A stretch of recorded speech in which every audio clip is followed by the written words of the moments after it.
I want to make this more interesting, this shape here. And the way I do that is to turn a triad. I'm going to use a triad as my foundation, but I'm just going to add the 7th. Now I'm thinking of this as being chord 1 in the major. And we're sticking to this idea of it being C here. So now you can see I've just added that flat 7 there. And let me just show you what that looks like on guitar. If I go like this, I go root, 3rd, 5th. Now I've got this note here. So I know exactly where my 7th lives, because my chord 1, I know it's a major 7 chord. That when I take a triad and add an extra note on, yes, then what happens is you get 7th chords. Okay, if you've seen the 7th chord lesson, then you'll realise that this is what's going on. But then what we do,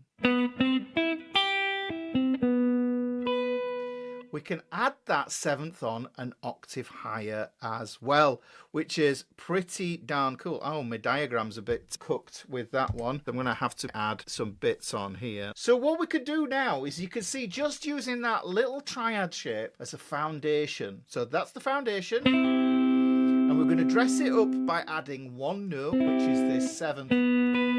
Yeah?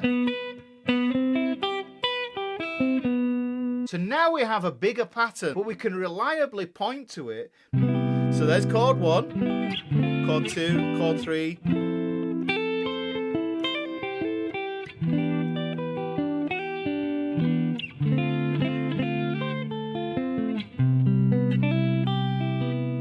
So there's the chord 1. You've got to remember those formulas for your chords. A good chef will know recipes in the head. They know how to make a roux sauce. They know how to make everything. This is the thing, and that's what your scale formulas and your chord formulas are all about. They're your recipes, guys. And once you know those, then they can help you. So there you go, look. And there's the shape. That's just for that chord. In fact, here's a C major chord.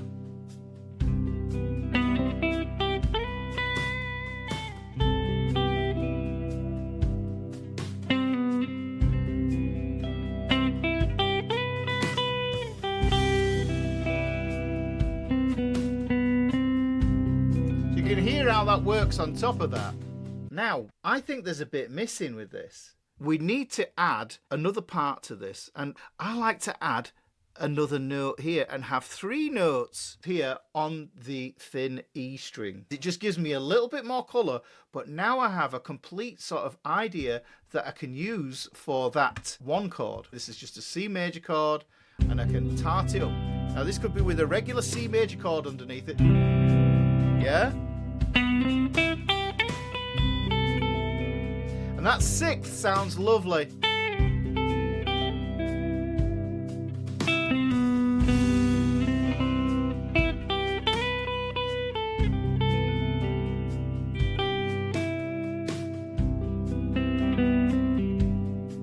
Okay, so that's what we've got. That's the little pattern. But we're not done. We've built this here, but now what I want to do is we want to build in this little shape. And this is a great little shape, and I think all guitarists need to learn this little shape here. It ties in this triad. I'm going to get a marker out. Everything on guitar is about shapes. Look at this. Root, 3rd, and the 5th there. And what happens is we get this little triangle there, and now I can add that to the pattern as well. So we started off with the...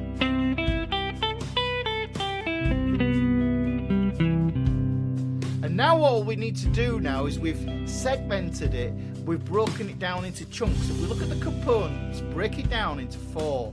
So watch this, guys. We've got the triad, we've got where the 7th lives, and then we have that extra note on the thin E string, and then we get the triad here.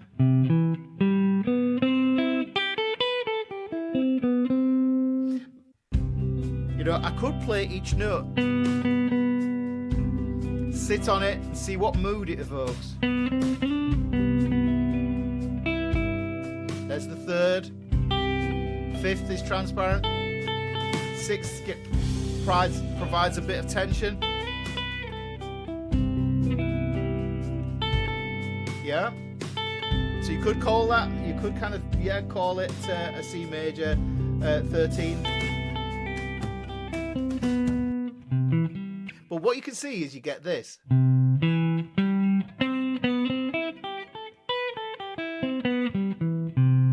get this little pattern there that enables you to explore that chord there. Now that's just the first chord here, guys. I've got the 7th, the root, and then I'm jumping over here to the 3rd. So I'm not including the 6th.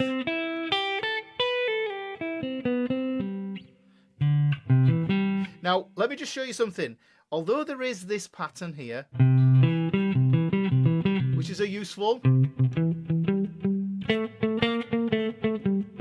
you know, you should learn that little shape there. It's really important for arpeggios and little flashy bits. It's just a nice little fragment to learn.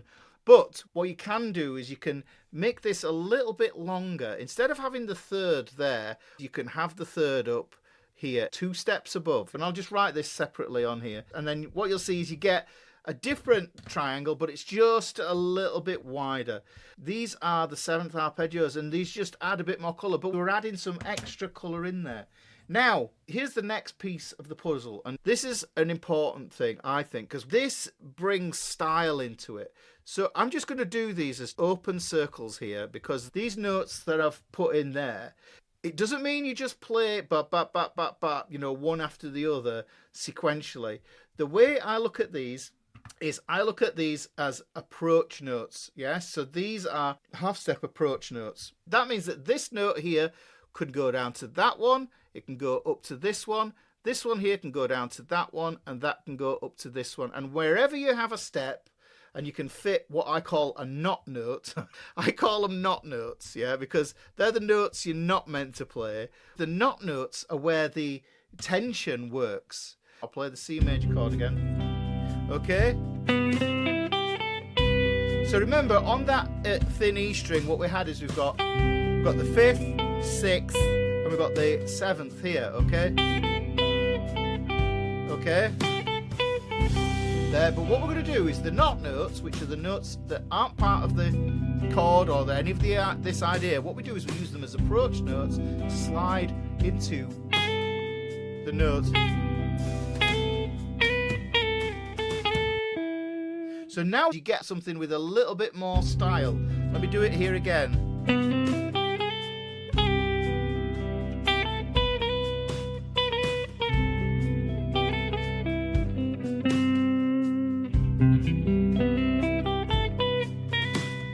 If you've got any little triad like this, what you can do is you can use these half-step approach notes from below. Yeah, so there's the C major triad there. And that works really, really well. So it's a similar idea, really. So what? I'm on the 5th to the 6th. So it can be a nice way to reorganize your fingers, yeah, but it will give you that jazziness. These not notes are not part of the key. If you listen to those not notes. But listen, when I do that, you don't want to land on them. You approach notes within this pattern here, guys. Because like I say, we've got the triad. Let's break it down. It works in steps. Let's break it down. Like the elephant. We've got to eat it in chunks. We've got the triad. We've got the 7th that we can add there. Then what we can do, we can add that extra scale tone, scale degree there, add it to the chord as well. And then build it out with the root 3rd, 5th in that manner with this pattern. Yeah. And then we can, or we can play it like this, where we go up 2 tones to get to the 3rd, which can be a nice way of doing that. See that? You can even add the 2nd in there if you wanted to. But what I like about this particularly, there's a great guitarist called Tim Miller, and he did a thing called 2-1-2s, and I like that idea. And basically the idea is you play 2 notes on one string, and then you play 1 note on the next string, and then you play 2 notes on the next string. So you go 2, 1. Now you can put a 3 in it. 2, 1, 3. Yeah. We can put that in there. And that's a 2, 1, 2.